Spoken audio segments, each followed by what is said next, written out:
Oi, turma, tudo bem? Então, hoje, segunda parte da aula de regulação integrada do metabolismo.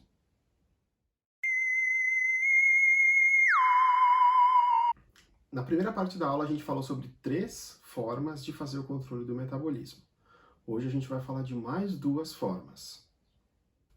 Uma dessas formas é através de ação hormonal, então, principalmente insulina e glucagon.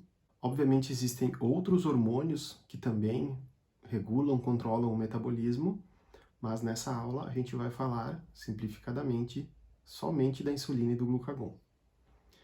E também a gente vai conversar sobre o metabolismo em diferentes condições fisiológicas, por exemplo, no estado absortivo e no jejum. Então, para a gente entender a ação da insulina e do glucagon e falar um pouco desses hormônios, é importante a gente revisar algumas coisas, como, por exemplo, quais são as fases em que a gente tem catabolismo e anabolismo durante o dia. Então, a gente tem aqui, em azul, as fases catabólicas e em verde, as fases anabólicas. Então, quando a gente está dormindo, a gente tem uma fase catabólica, porque a gente está num período de jejum de algumas horas. No momento em que a gente acorda e toma um café da manhã, come alguma coisa, a gente vai então entrar numa fase anabólica. Entre o café da manhã e o almoço, então nesse exemplo, a gente vai ter um tempo de fase anabólica. No momento em que tem uma redução da glicemia, a gente vai passar para a fase catabólica. Depois almoça e vai entrar novamente numa fase anabólica. Da mesma forma como de manhã, de tarde, então antes do lanche, a gente vai ter de novo essa conversão de fase anabólica para catabólica. E no jantar, então, a última fase anabólica. Depois do jantar, teoricamente, a gente vai dormir, e aí vai, com o tempo, depois de algumas horas de jejum, entrar novamente em uma fase catabólica, e aí surge um novo dia. Então, o que é importante vocês verem nesse primeiro momento? Que a gente tem o catabolismo e o anabolismo acontecendo em situações diferentes. O que vai determinar se a gente está em fase anabólica ou catabólica, entre outras coisas, é a insulina e o glucagon. E o que vai fazer com que a gente tenha insulina ou glucagon é a glicemia. Então, em alta glicemia, a gente vai ter a liberação de insulina. E em baixa glicemia, liberação de glucagon. Partindo desse princípio, fica mais fácil entender todas essas alterações que acontecem ao longo do dia no nosso metabolismo. Também é importante lembrar que o anabolismo e o catabolismo são vias contrárias. Então, a gente não consegue ter o anabolismo e o catabolismo acontecendo ao mesmo tempo. O anabolismo vai servir para produzir alguma coisa, para sintetizar moléculas gastando energia, enquanto que o catabolismo vai ser utilizado para obtenção de energia, onde a gente vai ter moléculas ricas em energia que vão ser utilizadas nesses processos de liberação de energia. Então, na fase anabólica, a gente vai ter a alimentação, a gente come. Isso vai fazer com que eu tenha um aumento da glicemia, né, na glicose do sangue. O pâncreas vai sentir esse aumento de glicemia e vai liberar insulina. A insulina vai ter efeitos anabólicos, como, por exemplo, estimular a síntese de glicogênio, de triglicerídeos e proteínas. Os principais efeitos da insulina no metabolismo de carboidratos estão destacados nessa figura. Então, por exemplo, no músculo e no fígado, a gente tem ativação da glicogênese, que é a produção de glicogênio. No fígado, a gente tem inibição de gliconeogênese, que é a produção de glicose a partir de principalmente aminoácidos, e inibição da glicogenólise, que é a degradação de glicogênio. Como a gente recém comentou, anabolismo e catabolismo são vias contrárias, são situações contrárias. Então, a gente não vai ter no fígado a produção de glicogênio, ao mesmo tempo a degradação de glicogênio. Isso não faria sentido. Então, a gente tem, nesse momento, por exemplo, a ativação da produção de glicogênio e a inibição da quebra do glicogênio. No músculo e no tecido adiposo, a gente vai ter um aumento da captação de glicose. No músculo, isso vai ser utilizado para a produção do glicogênio muscular, e no tecido adiposo, isso pode ser utilizado para a produção de glicerol 3-fosfato ou até para a produção de ácidos graxos. Efeitos metabólicos da insulina no metabolismo de lipídios. A insulina, entre outras coisas, vai estimular a produção de triglicerídeos.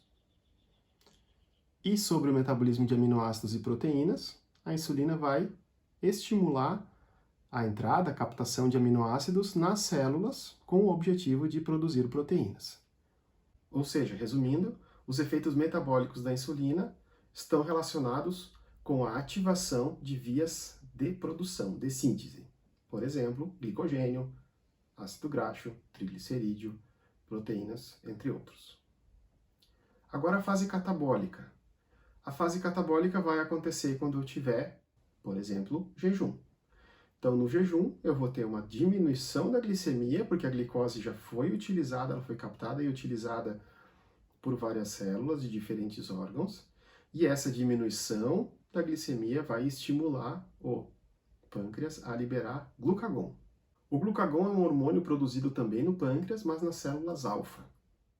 O glucagon vai atuar, entre outras coisas, na manutenção da glicemia, principalmente ativando a glicogenólise hepática e também a gliconeogênese. Os principais efeitos metabólicos do glucagon são: no metabolismo de carboidratos, ativação da glicogenólise e gliconeogênese hepática, de novo com o objetivo de manutenção da glicemia. No metabolismo de lipídios, o glucagon vai aumentar a lipólise do tecido adiposo e também a oxidação hepática de ácidos graxos e cetogênese. E no metabolismo de aminoácidos, o glucagon vai aumentar a captação dos mesmos pelo fígado para a gliconeogênese. Então a gente tem duas figuras importantes agora para melhorar um pouco a compreensão sobre os efeitos da insulina e do glucagon no metabolismo.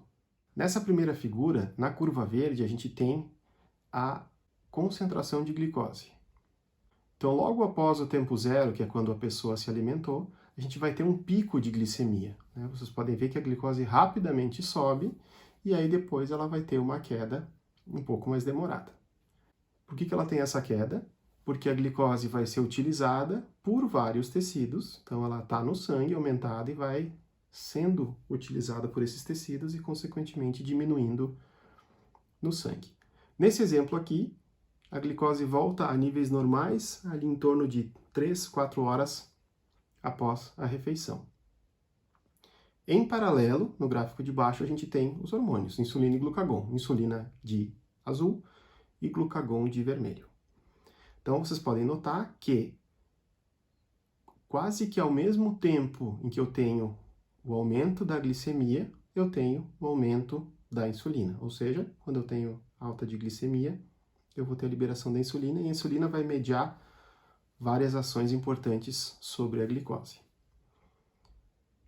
Da mesma forma, quando eu tenho uma redução da glicemia, eu tenho uma diminuição da insulina e tenho um aumento do glucagon, que vai ser o principal hormônio responsável pelas alterações metabólicas no jejum.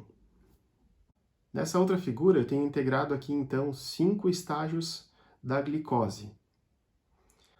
O estágio 1 seria a glicose exógena, ou seja, aquela glicose que a gente obtém da dieta. Então, ela vai chegar até o sangue e os tecidos vão captar e utilizar essa glicose. Depois que essa glicose diminui, a gente vai ter, então, a liberação do glucagon e a gente tem basicamente a glicose vinda da glicogenólise hepática. No estágio 3, a gente tem uma diminuição da glicogenólise hepática. Por quê? Porque o glicogênio hepático é limitado, a gente tem uma certa quantidade e, obviamente, só vai conseguir utilizar o que tem. E começa a ter um aumento da gliconeogênese, que é a produção de glicose, nesse caso, principalmente a partir de aminoácidos e de glicerol, que vem lá da degradação de triglicerídeos.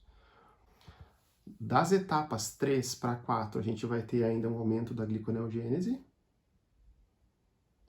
E nas etapas 4 e 5, a gliconeogênese vai ser mantida, basicamente pelo glicerol, que é disponibilizado a partir da degradação de triglicerídeos no tecido adiposo. Porque essas etapas 4 e 5 acontecem a partir de 2 dias após a refeição. Então, 2 dias de jejum que a pessoa vai ter a gliconeogênese vinda do glicerol. Então, basicamente, essas são as fontes de glicose que a gente possui. Quando o corpo faz o controle da glicemia, existem algumas considerações importantes que a gente sempre deve lembrar. Primeiro, que a glicose que é disponibilizada para células em jejum vai ser preferencialmente usada pelo cérebro, que só consegue utilizar esse substrato em situações especiais corpos cetônicos, e pelas hemácias, que precisam fazer o metabolismo glicolítico porque elas não têm mitocôndrias.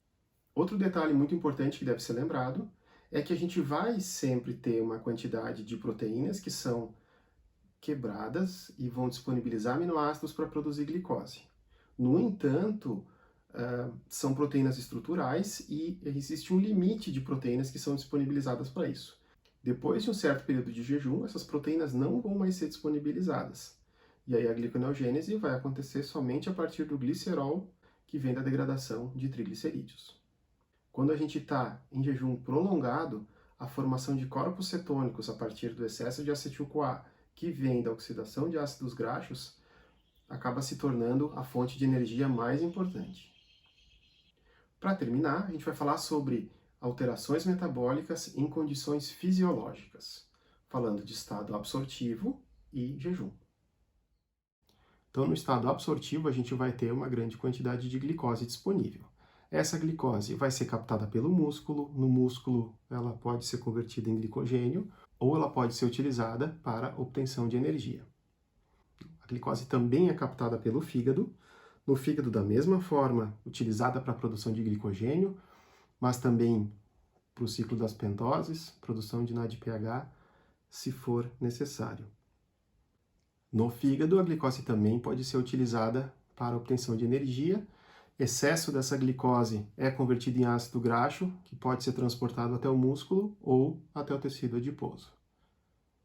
E no tecido adiposo, a glicose pode ser utilizada para a produção do glicerol, que vai ser usada na síntese de triglicerídeos, ou então no ciclo das pentoses. Sobre os ácidos graxos. Esses ácidos graxos são captados por músculo, fígado e tecido adiposo. Lembramos que os ácidos graxos podem ser utilizados pelo músculo como substrato energético em repouso ou em atividade leve. E os ácidos graxos também podem ser captados pelo tecido adiposo, onde podem ser utilizados para obtenção de energia ou então armazenados.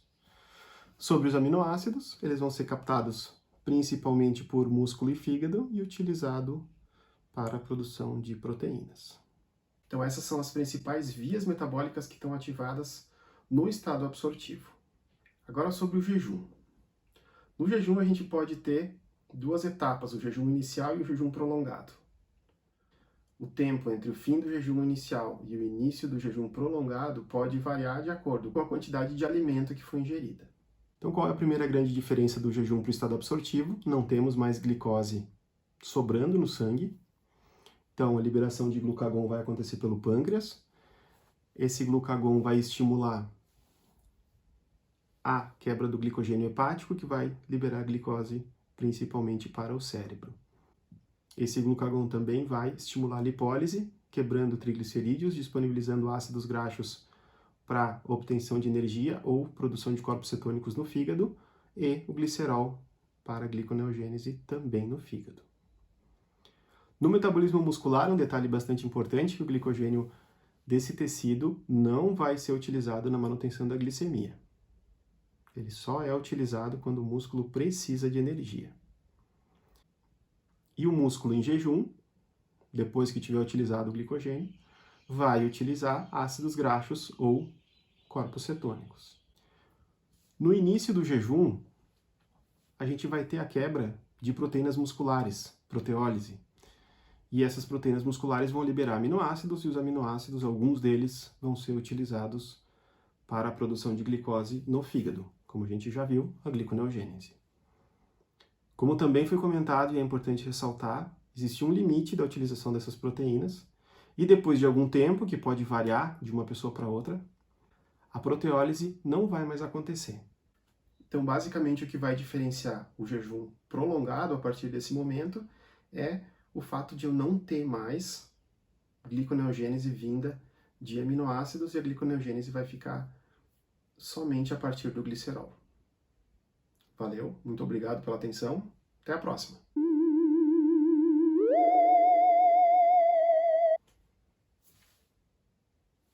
Como é que o Dudu faz? Ou seja, resumindo, os efeitos. Carro passando. Então, no tempo zero, né, que é quando a gente é pessoa. Que é quando a gente é pessoa. Então, saúde, vizinha.